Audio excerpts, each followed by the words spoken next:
देहिनो अस्मिन् यथा देहे कौमारम यौवनम जरा तथा देहांतर प्राप्ति धीरस्तत्र न मुह्यति। अर्जुन, जैसे जीवात्मा की शरीर में बालपन, जवानी और वृद्धावस्था होती है कि नहीं होती है? बच्चा था पहले, तू अपनी याद कर रहा हो, बच्चे भी साथ खेलते थे, हमने बाण चलाना सीखा, अपनी गोद में रहे, सब याद आ रही है तुझको। क्या था? शरीर यही है, लेकिन अवस्था तेरी कौन सी थी? बचपन। अब जवान हो गया, इसी शरीर में अभी तुझे जवानी भास रही है, अब कुछ दिन के पश्चात तुझे वृद्धावस्था, बुढ़ापा दिखने लगेगा। दूसरे अध्याय के 13वें अध्याय श्लोक में भगवान कह रहे हैं कि जैसे जीवात्मा की इस देह में बचपन, जवानी और वृद्धावस्था होती है, वैसे ही अन्य शरीर की प्राप्ति भी होती है। बदला ने यहां पर स्वरूप, बचपन हुआ, जवानी हुई, बुढ़ा हुआ, बुढ़ा हुआ यहां से आगे जाकर फिर जन्म जाएगा, फिर बचपन होगा। इसलिए अर्जुन, यहां पर धीरज तत्र न मुह्यति, जो धैर्यवान पुरुष हैं, जो बुद्धिमान पुरुष हैं, जिन्होंने अच्छी संगतें की हैं, वो इस विषय में कभी मोहित नहीं होते। तुझे मोह नहीं करना चाहिए अर्जुन। देहिनो अस्मिन् यथा देहे कौमारम यौवनम जरा तथा देहांतर प्राप्ति धीरस्तत्र न मुह्यते। धीर पुरुष इसमें मोहित नहीं होते, इसके बाद में भी शरीर मिलेगा। अब 14वें श्लोक में भगवान इसी बात को आगे बढ़ा रहे हैं कि मरने जीने के चक्कर में तू मोह में न पड़, डर मत। इसकी सत्यता क्या है, इसकी यथार्थ स्थिति क्या है, वो भगवान बता रहे हैं। मात्रा स्पर्शात् कौन्तेय शीतोष्ण सुख दुखदा आगमा पायनो नित्यास्तान्ति तिष्ठस्व भारत। हे भरतवंशी अर्जुन, हे कुंती पुत्र, मात्रा स्पर्शात् कौन्तेय, 2 बार इसमें शब्द दिया है अर्जुन के लिए। एक जगह कौन्तेय, दूसरी जगह भारत। अर्जुन के 10 पर्यायवाची शब्दों में एक नाम भारत भी है। तो भगवान कह रहे, हे कुंती पुत्र, सर्दी, गर्मी और सुख दुख को देने वाले इंद्रिय और विषयों के संयोग तो उत्पत्ति विनाशील और अनित्य है। भगवान कह रहे हैं, मात्रा स्पर्शात् कौन्तेय शीतोष्ण सुख दुखदा, सर्दी, गर्मी, सुख दुख इत्यादि ये इंद्रियों के विषयों के संयोग। इंद्रिय विषय, इस विषय पर हमने पहले चिंतन किया। इंद्रिय कहते हैं हमारे इस शरीर में मन के साथ में 10 इंद्रियां बताई गई हैं, 11 मन को लेकर। उसमें 5 कर्म इंद्रियां हैं और 5 ज्ञानेंद्रियां। कर्मेंद्रियां हाथ, पांव, मुंह, गुदा, उपस्थ। ज्ञानेंद्रियां रसना, आंख, कान, त्वचा और नाक। अब इन इंद्रियों और विषयों का संयोग, जैसे आंख एक इंद्रिय है, इसका विषय है रूप, और जहां रूप सामने आता है वहां पर कोई न कोई पदार्थ, भोग, उस विषय में अनेक प्रकार के भोग सामने आ जाते हैं। अच्छा, बुरा, खोटा, खराब, फूल, जो भी स्थिति सामने, उसको भोग कहते हैं। भगवान यह कहना चाह रहे हैं, हे कुंती पुत्र, ये इंद्रिय और विषयों के संयोग तो उत्पत्ति विनाशील अनित्य है।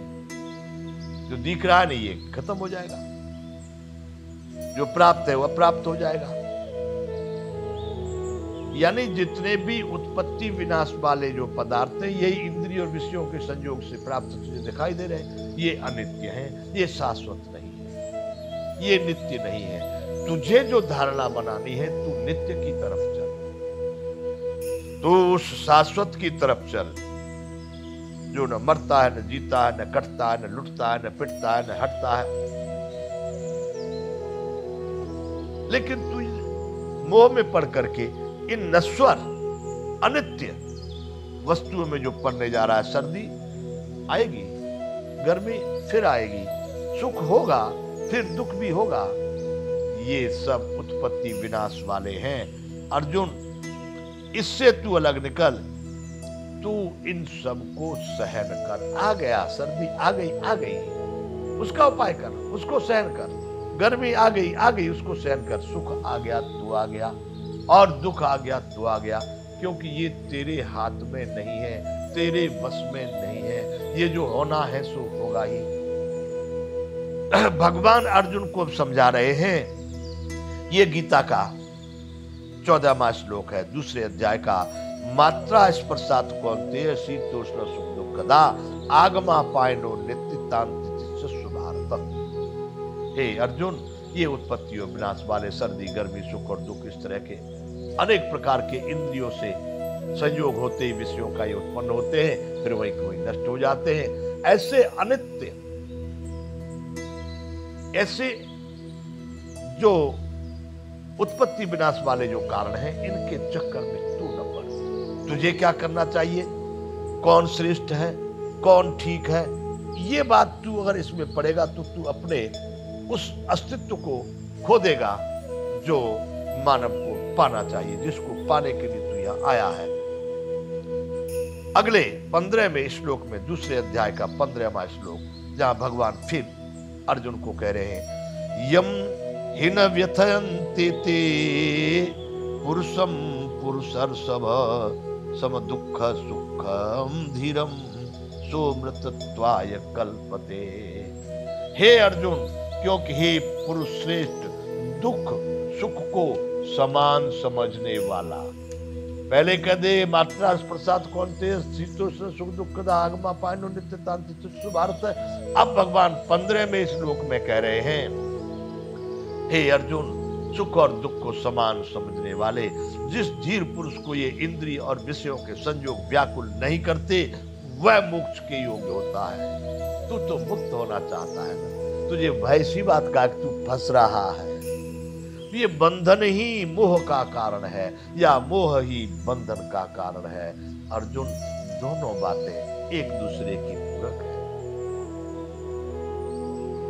तू ये समझ रहा है मैं बहुत विद्वानता का बहुत अच्छा आचरण कर रहा हूं, ये तेरा मोह है। लेकिन विद्वान पुरुष,